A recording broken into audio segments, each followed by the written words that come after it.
ልጆቹ ላይ ማስተማር ራሱ በጣም ከብደኝ ነበር። ቤተሰብ እነሱንም አጥቶ እንዲሁም ደግሞ እዳውም ምላው ላይ ተጭኖበት ችግር ውስጥ እንዳይገባ በማሰብ የተጀመረ ነው። ይህ ነገር ባንክ ቢሆንስ ምንድነው የሚሆነው የሚል ነገር ነበር ሂሳቤ ነበር። ህይወት ለማቆየትና ሰውን ለማትረፍ በሚል በብድር ነበር እኔ ህክምናውን ራሱ ያሳከምኳት። አባላቶች ብድር ወስደው በህይወት ቢያልፉ ለህጋዊ ወራሾቻቸው ወይም ደግሞ ለቤተሰቦቻቸው ያ እዳ እንዳይተላለፍና በመክፈል የሚደርስባቸውን ጫና ለመቀነስ የሁለት እዳውን ነበር ኦልሞስት በቃ ማለት ከእዳ የሚባለው ነገር ነፃው። አሁን አንድ ልጅ አላት፣ ሌላ የወለደችው ልጅ አለ። ያ መኪና በሌላ ሹፌር እየተሰራ እንግዲህ ልጆቿን እንድታሳድግ ሆናለች ማለት ነው።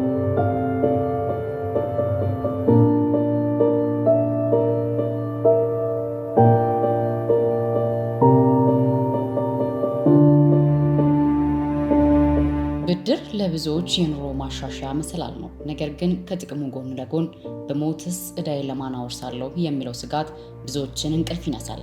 የአባላቱን ማህበራዊና ኢኮኖሚያዊ ስጋት የተረዳው አዋጭ የገንዘብ ቁጠባና ብድር መሰረታዊ ህብረት ስራ ማህበር በ2007 ዓ.ም ይህንን ስጋት የሚቀይር አዲስ ተስፋ ይዞ ወደ አባላቱ መጥቷል። ከገንዘብ ቁጠባና ብድር ባለፈ የሰውን ልጅ የህይወት ዋስትና ላይ ትኩረት ያደረገው አነስተኛ የብድር ህይወት መድን ሽፋን አገልግሎት አንዱ ዘርፍ ነው።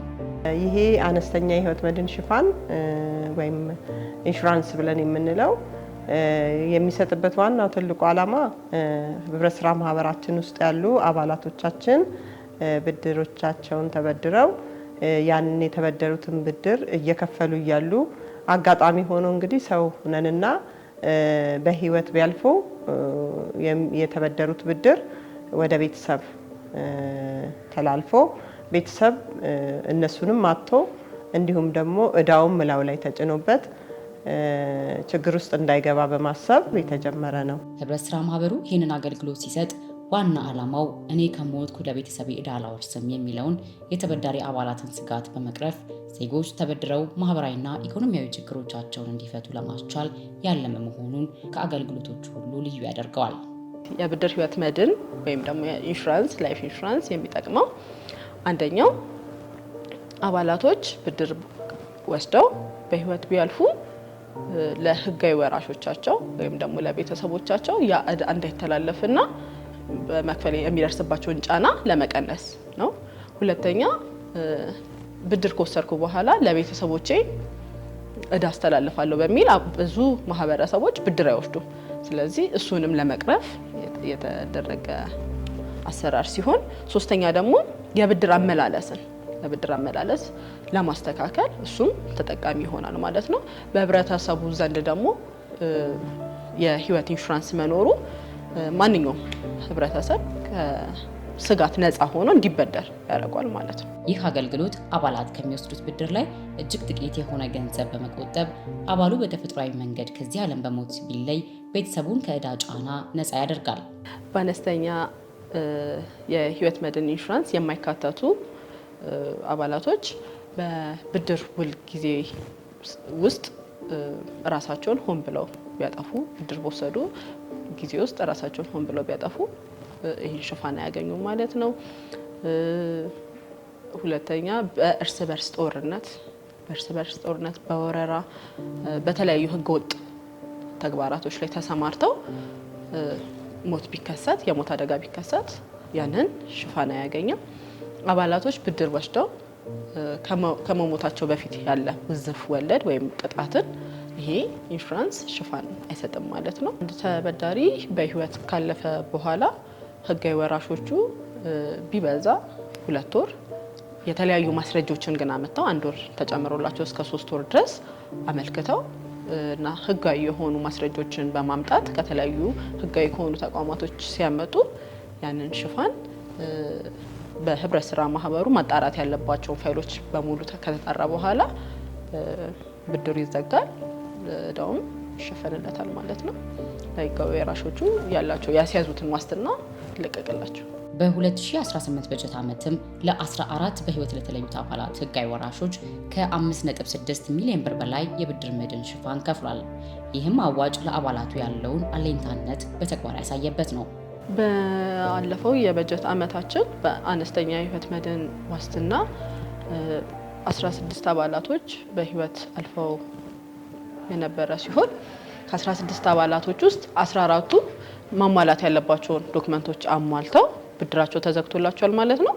ብድራቸው ሲዘጋ ቀሪ ዕዳቸው የ14ቱ 10,244,608 ብር ከ277 ሳንቲም ቀሪ ዕዳ ነበረባቸው ማለት ነው። የ14ቱ ሰዎች ይሄ ተሸፍኖላቸዋል ማለት ነው በህብረት ስራ ማህበሩ። በተጨማሪ ደግሞ እኛ ጋር ያስቀመጡት ቁጠባና ሼራቸው ላይ ያለው ብር ተደምሮ ደግሞ 5,619,119 ብር ከ15 ሳንቲም ለህጋዊ ወራሾች ክፍያውን ፈጽመናል ማለት ነው።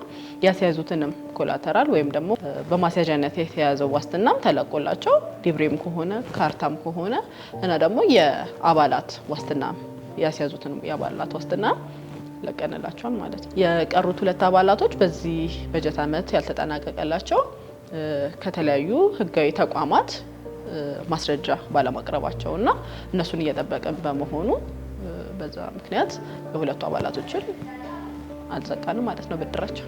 አዋጭ በዚህ አገልግሎት ከአባላቶቹ አልፎ ለቤተሰቦቻቸው ጭንቀት መድረስ ቻለበት መሆኑ ይበልጥ ተጠናክሮ ይቀጥል የሚያሰኘው ተግባር ሆኗል። የህይወት መድን ኢንሹራንስ ተጠቃሚ መሆናቸውን አባላቶች ህጋዊ ወራሾቻቸው በሞት ካጧቸው በኋላ ቤተሰቦቻቸው በሞት አጧቸው እኛ ጋር ማመልከቻ ወይም ሊሞል ወይ ደግሞ ክፍያ ለመክፈል በሚመጡበት ሰዓት ይሄንን አገልግሎት ተጠቃሚ እንደሚሆኑ ስንነግራቸው በጣም ደስተኛ ሆነው በጣም አመስግነው ህብረት ስራ ማህበሩን አመስግነው የሚሄዱ አባላቶች አሉ። ምክንያቱም ይሄንን ክፍያ እኔ በከፍለውስ ኖሮ የሚል ሀሳብ ያላቸውና በጣም አመስግነውን ደስ ብሏቸው ነው የሚሄዱት። ወደ ሳሪስም አካባቢ አንድ አባላችን እንደዚሁ አራስ ሚስቱን አስቀምጦ ነው ቤት ውስጥ የመኪና አደጋ የገጠመው። ራይድ ነበር የሚሰራው። ቤት ኢንሹራንስ ሽፋኑን ለመክፈል ስንሄድ በጣም የሚያሳዝን አራስ ሚስት ነች ያለችው እና እሱ የሞተው እሷ ነፍሰ ጡር ሆና ነው፣ ወዲያው ወለደች። ያንን መኪና ግን ለቤተሰብ ተመለሰ። አሁን አንድ ልጅ አላት፣ ሌላ የወለደችው ልጅ አለ። ያ መኪና በሌላ ሹፌር እየተሰራ እንግዲህ ልጆቿን እንድታሳድግ ሆናለች ማለት ነው። አዋጭ እንግዲህ አንድ አባሉን ብቻ ሳይሆን እስከ መላው ቤተሰብ ድረስ በዚህ ሽፋን አገልግሎት ተጠቃሚ እንዲሆኑ እያደረገ ነው ማለት ነው። ከዚህ አገልግሎት በስተጀርባ ያሉ የሰው ልጆች ታሪክ ግን ከቁጥሮችም በላይ ጥልቅ ናቸው። አቶ ዱሩ ደበላ የዚህ አገልግሎት ተጠቃሚ ከሆኑ ቤተሰቦች አንዱ ናቸው። አዋጭ ከ2 ዕዳ ነው ያዳነኝ ይላሉ። ብድሩን የወሰደችው ባለቤቴ ነች፣ ቆንጂት ለማየለ የምትባለው ነች እና ብድሩን የወሰድነው 1 ዓመት ኦልሞስት 1 ዓመት 4 ወር መንግስት ሰራተኛ ነች። ባለችበት ሁኔታ ነው ራሷ ሳተች። ከዛ በኋላ ስታይ ነው ወደዚህ እጤ መሆኑን ያወቅነውና እሷ በታመመችው ሰዓት ጠቅላላ የመንግስት ሆስፒታል አገልግሎት አይሰጡም ነበር እና አንድና አንድ ያለን ነው የግል ሆስፒታል ነው። ያለችን ብር ከብድሩ ላይ ጨምረን ተሽከርካሪ ገዝተንበታል። እጃችን ላይ ያለችው ትንሽ ነገር ነችና ህይወት ለማቆየትና ሰውን ለማትረፍ በሚል በብድር ነበር እኔ ህክምናውን ራሱ እያሳከምኳት። እሷም እንዳልኩሽ ልትተርፍ አልቻለችም እና የ2 ዕዳውን ነበር። ሰዎች ብድር አለ፣ እሷ ደግሞ በዚች በተሽከርካሪ የተበደረች አለች እና ያንን ተደራርቦ የባሴ ጭንቀት ውስጥ ይገባ ነበር እና ይሄኛው ያንን ሲሸፍንልኝና ያንን የቆጠበችው ብር ደግሞ ሲመለስልኝ የሰዎቹን ብድር መለስኩት፣ ከሰውዳም ነፃ ሆንኩት፣ ከዚህኛ ድርጅቱም ነፃ አረገኝ።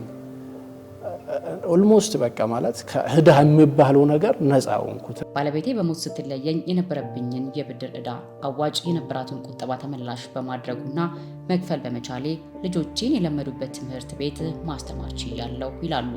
ይህ አገልግሎት ባይኖር ኖሮ የሚደርስብን እንግልትና የኢኮኖሚ ቀውስ በቀላሉ የሚገመት አልነበረም ሲሉም ገልጸዋል። 2 ልጆች አሉኝ ብዬሻለሁ። ያው በደህና ጊዜ እሷም መንግስት መስሪያ ቤት ነው የምታገለግለውና እኔም በግል የሚሰራ ስራዎች ስለነበረ የግል ትምህርት ቤት ልጆቹን ላይ ማስተማር ራሱ በጣም ከብደኝ ነበር። ሁለተኛ ደግሞ ተሽከርካሪ ነው የገዛ ነውና ራሴ ነው የሚይዛትና ያንን እዳም ኖሮብኝ የቤተሰብ ጫናም ኖሮብኝ ለመክፈል ከባድ ነው። እንዳልኩሽ ነው ማለት ይሄኛ በጣም እኔ ካዩት በጣም መልካም ነገር ነው።